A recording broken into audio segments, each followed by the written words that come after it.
Welcome to the deep dive. What if I told you that like 86% of businesses are just fighting to the death over this tiny shrinking sliver of profits? While a quiet 14% are just, Right. walking away with the lion's share of the money. Right.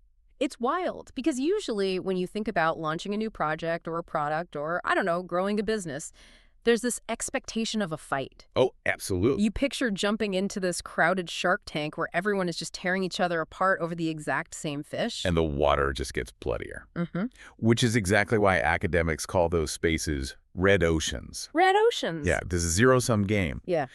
Competitors just bleed each other dry for these tiny marginal gains. You lower your prices, then they match it. You add some flashy new feature, they steal the idea. It's exhausting. It is entirely exhausting. But today, we are giving you a masterclass in how to completely opt out of that shark tank. The ultimate opt-out. Exactly. Our custom-tailored deep dive for you today is exploring the expanded edition of Blue Ocean Strategy by W. Chan Kim and Renee Mauborgne. Such an essential framework. It really is. And the mission today is simple. We want you to stop benchmarking your competitors, stop fighting over shrinking markets, and learn the mechanics of creating entirely new, uncontested market spaces. Because the disparity in the data is what makes this so critical. Yeah, break down those numbers for us again. So, looking at a study of 108 business launches, 86% were just incremental improvements in those existing bloody red oceans. Just fighting for scraps. Right, and those launches accounted for only 39% of total profits. Wow. But the remaining 14% of launches, the ones that created completely new blue oceans, Yeah. that tiny 14% generated a massive 61% of total profits. Okay, let's unpack this, because getting out of the shark tank and capturing that 61% sounds incredible. Right. But the actual mechanics of doing it feel, I don't know, a bit elusive. If the profit potential is that massive, why isn't everyone just swimming in a blue ocean? Well, the barrier is fundamentally psychological. Really? How so? In a traditional red ocean, businesses operate on what the authors call a structuralist view. They assume the industry's structural conditions, like the rules of the game, are permanently fixed. Oh, I see. So a structuralist looks at an industry like a physical building. Exactly. The walls are already built, the foundation is poor, and you just have to, fight everyone else for the biggest room inside that house. That is a perfect way to visualize it. Yeah. And because they believe those walls are immovable, they accept the traditional value-cost trade-off. Meaning you can't have it all. Right. They believe a company must either offer high value to the customer at a high cost to the company, or offer reasonable value at a low cost. So you choose differentiation or low cost. Precisely. Yes. But Blue Ocean strategy requires a reconstructionist view. Meaning you realize those walls are just drywall. You can just take a sledgehammer to them and completely redraw the floor plan. You reconstruct the boundaries. And by doing so, you break the value-cost trade-off entirely. So you're not choosing.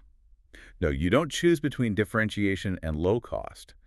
You pursue both simultaneously. Both at the same time. The authors call this value innovation, and it is the cornerstone of the entire philosophy. Value innovation, defying the dogma of having to choose. Exactly. Let's ground this in reality, though, because claiming you can lower costs while simultaneously increasing value, it sounds like a paradox. It does sound too good to be true, but consider Cirque du Soleil.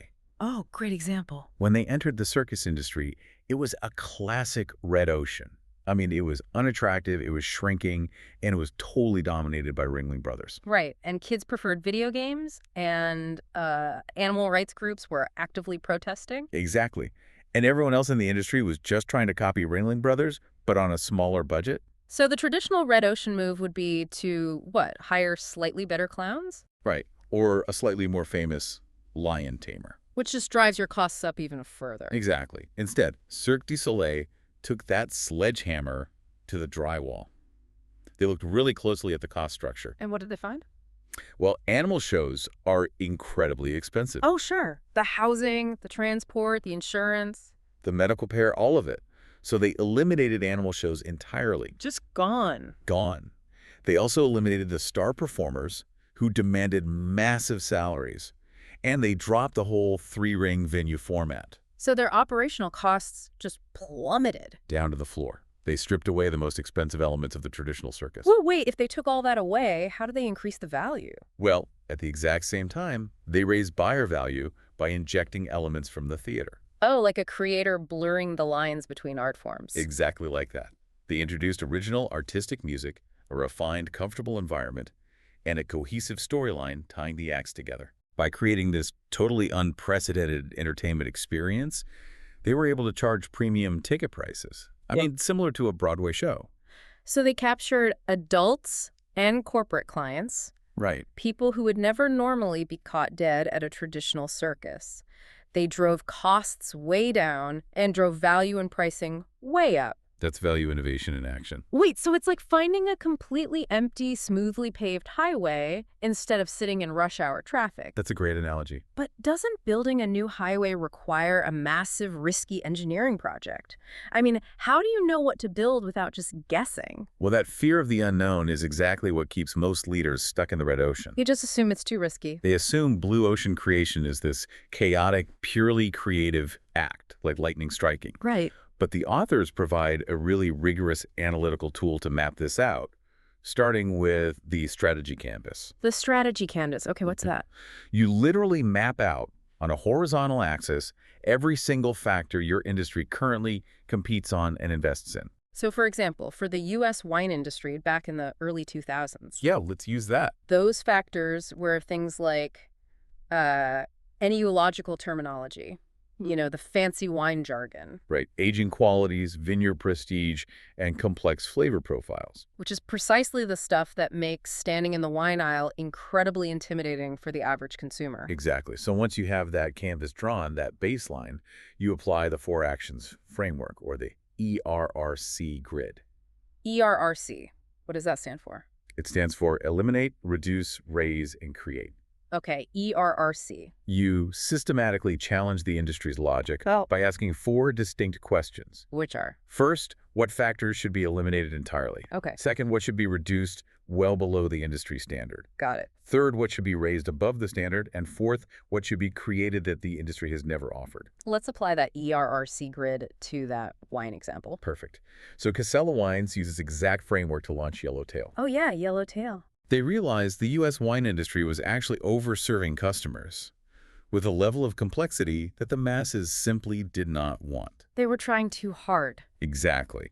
So they eliminated the complex terminology and the aging process. That eliminated, okay. Then they reduced the focus on vineyard prestige and wine complexity. Which, just like Cirque du Soleil, drops their production costs significantly. The savings were massive.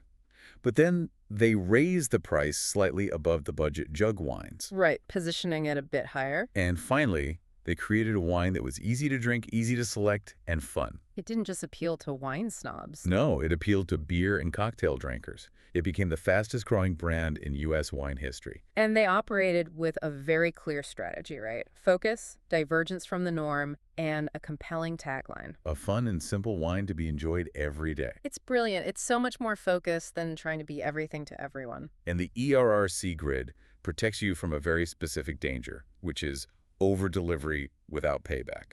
What do you mean by that? Well, if your strategy canvas shows your company offering high levels across all the competitive factors, you are oversupplying your customers. You're doing too much. You are bloating your own operations. A successful blue ocean strategy requires you to ruthlessly eliminate and reduce. You cannot simply raise and create. Okay, here's where it gets really interesting. Yeah. If every single company in an industry is obsessing over the exact same metrics on that strategy canvas, how do you figure out what to eliminate or create? That's the million-dollar question. Like, where do you direct your focus if you shouldn't be benchmarking your competitors? You look outside the existing industry. Outside. Yes. Blue ocean strategists look at alternatives instead of competitors, and they look at non-customers instead of existing customers. Hold on. Clarify the difference between an alternative and a competitor. Sure. Competitors offer a similar product or service within your specific industry. Like 2 different car brands. Right. Alternatives are products or services that have totally different forms but serve the same core utility. Okay, so they solve the same underlying problem for the buyer. Exactly. Consider Ford's Model T. Huh. Henry Ford didn't look at other automakers to figure out his strategy. He didn't. No. He looked at the horse-drawn carriage. The carriage was an alternative. Oh, wow. It served the same core function transportation, but took a totally different form. a live animal versus a combustion engine machine. So Ford captured the non-customers of the auto industry by pricing the Model T against the horse-drawn carriage, not against other luxury cars. Exactly. He looked across alternative industries. Do you imagine this works for services too, not just physical It products? works beautifully in B2B and B2C services. Look at Direct Line Group Insurance in the UK. Okay, what do they do? Well, traditional insurance was this red ocean built on emotional, face-to-face broker relationships. Right, very old school. Direct Line looked at an alternative. Uh, They looked at the fast, functional, low-cost IT claims handling found in totally different financial sectors. oh, fascinating. So they eliminated the traditional broker, bypassed the emotional relationship selling, and created a high-speed, direct-to-consumer model over the phone. They captured people who hated the slow, cumbersome process of traditional insurance. Yes. So what does this all mean for you listening? Well, If I own a movie theater, my competition isn't just the megaplex down the street with bigger screens. right. My alternatives are like the cost of a babysitter, the hassle of finding parking, or just the ease of staying home to stream a show. Exactly. To win, I have to solve those pain points, not just buy a slightly better popcorn machine. If we connect this to the bigger picture, you've just highlighted one of the most dangerous pitfalls the authors warn about. Which is, It's trap number one. The false belief that blue oceans are about being customer-led. see, that feels like heresy. I mean, every modern business book preaches customer obsession. know. If I ignore my best customers, aren't I risking my baseline revenue just to chase some hypothetical market? Well, obsessing over your existing customers is how you maintain your current market share. But it will never help you create a blue ocean. Why not? Because if you only listen to existing customers, you will continually make incremental improvements to keep them happy. You'll just do more of the same for less margin. Exactly. The greatest insight into the boundaries that are artificially limiting your industry size comes from understanding the pain points of the people who flat out refuse to use your industry. The non-customers. Yes, non-customers are the key to explosive growth. That completely flips the script. But let me challenge the mechanics of this growth for a second. Go for it. If we are redefining boundaries and creating these massive new markets, don't we inherently need some sort of groundbreaking, bleeding-edge technology? A lot of people think that. I mean, look at companies like Starbucks or charities like Comic Relief. They created massive blue oceans, but they didn't invent any new tech. No, they didn't. Comic Relief just combined charity with entertainment. Starbucks just created a third place between home and work. And you've just identified red ocean trap number 3. Another trap. Yep. It's the dangerous misconception that a blue ocean strategy requires new technology. Oh, interesting. A blue ocean move is about value innovation, not technology innovation. Assuming tech is the silver bullet is a very fast way to fail the exceptional utility test. The exceptional utility test, break that down. It asks a really simple question. Huh. Does this offering make the buyer's life fundamentally simpler, more convenient, or more productive? So it's about the user's actual life. Right. Consider Philips' CDI in the 1990s or Motorola's Iridium satellite phone. Oh, the Iridium. They were engineering marvels, absolutely bleeding-edge technology, but they failed miserably because they offered zero practical buyer utility. How so? Well, the CDI was impossibly complicated to use, and the Iridium phone worked in the middle of the Gobi Desert, but couldn't get a signal inside a high-rise office building or a moving car. Which is precisely where the target audience of traveling executives actually spent their time. Exactly. They fell in love with the bells and whistles of the tech, but the customer's actual life didn't get any easier. Wow. Contrast those failures with the massive success of Salesforce.com in the SaaS space. Oh, Salesforce is a perfect sauce example. They created a massive blue ocean in B2B customer relationship management software. But did they invent some incomprehensible new technological paradigm? No, not really. No. They succeeded because they took CRM software, which used to be a nightmare to install and maintain, and made it incredibly simple, convenient, and easy to deploy over the web. They made the underlying technology essentially disappear from the buyer's mind. They passed the exceptional utility test. But wait, once you've created this brilliant, highly useful blue ocean, whether it's SaaS software or coffee, aren't you just going to get copied? Inevitably, yes. Once the sharks smell the new uncontested waters, how do you map out your survival? You have to accept that creating a blue ocean is a dynamic, ongoing process. It is not a static achievement. You can't just set it and forget it. Right. To survive the inevitable imitators, A company must actively manage its portfolio using the Pioneer Migrator Settler, or PMS map. PMS map, how does that actually function day to day? Think of it as a scatter plot of your company's offerings. Yeah. Settlers are your Me Too businesses. Okay, the settlers. They are stuck in the red ocean, generating cash today but offering no future growth. Then you have migrators, which offer improved value over the competition, but not innovative value. And the third? Your pioneers. These are the offerings providing unprecedented value. Those are your true blue oceans. So you plot these out. Yes, you plot your portfolio to visually track when the competitors' value curves start converging with yours. When they start catching up. Yeah, exactly. When your pioneer starts turning into a settler because of invitation, you must initiate a new deep dive to renew the ocean. You can't just rest on your laurels. Never. Like when Salesforce saw imitators copying their on-demand CRM, they dynamically renewed their blue ocean. They did. They launched Force.com to let clients build custom apps, and later launched Chatter to maintain that divergent value curve. Every time the waters got a little red, they value innovated again. They widened the gap before the competitors could close it. But, drawing a new map in a boardroom doesn't mean the ship actually turns. Oh, that is very true. A brilliant strategy on paper is completely useless if the workforce revolts against the change. The human element. Yeah, you have to get hundreds, maybe thousands of employees to execute a radical shift in direction. How do you pull that off without spending a fortune on change management consultants or, causing a mutiny? That is the final hurdle. The authors emphasize that blue ocean strategy requires building execution into the strategy from day one. From day one. Yes. To overcome organizational resistance quickly and cheaply, leaders must utilize tipping point leadership. Tipping point leadership. That sounds like a concept about disproportionate influence. It is. How does a leader actually tip the scale? Well, conventional wisdom says that massive strategic change requires massive resources and vast amounts of time. Right. Tipping point leaders flip that logic. Instead of begging the board for a bigger budget, they analyze the organization and reallocate existing resources from cold spots to hot spots. Let me guess.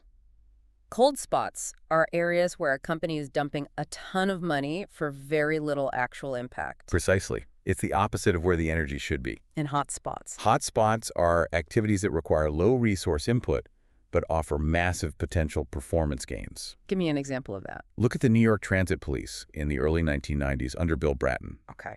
Previous leadership operated under the assumption that making the subway safe required putting an officer on every single subway car and at every single exit. Which would cost an absolute impossible fortune. It paralyzed the organization. No. But Bratton identified the high spots. How did he do that? He realized through data that the vast majority of crimes were happening at very specific stations on specific lines at specific times. By simply shifting his existing officers away from the sprawling cold spots and flooding those specific hot spots, he achieved plummeting crime rates without increasing his budget. He stopped spreading his resources like peanut butter and concentrated them where they'd actually break the structuralist rules. Exactly. But even if you cleverly move the resources around, you still need the individuals to buy into the mission. Always. You can't just shout orders from the bridge of a massive cruise ship and expect the ship to turn if the engine room doesn't believe in the destination. They have to want to turn the ship. The mechanics down below have to willingly shovel the coal. That cruise ship analogy really hits the core of the issue. What fuels that engine room is a concept called fair process. Fair process. It consists of 3 E's: engagement, explanation, and expectation clarity. Okay, let's break those down. We hear words like engagement thrown around a lot in corporate jargon. Constantly. How do these 3 E's actually unlock voluntary cooperation on a psychological level? It fundamentally comes down to basic human dignity. Yes. Engagement means involving individuals in the strategic decisions that affect them, asking for their input, and actually letting them refute ideas. Giving them a voice. Right. And explanation isn't just sending a company-wide memo announcing a new direction. Nobody likes those memos. Nobody. Explanation is the psychological mechanism of making employees feel respected.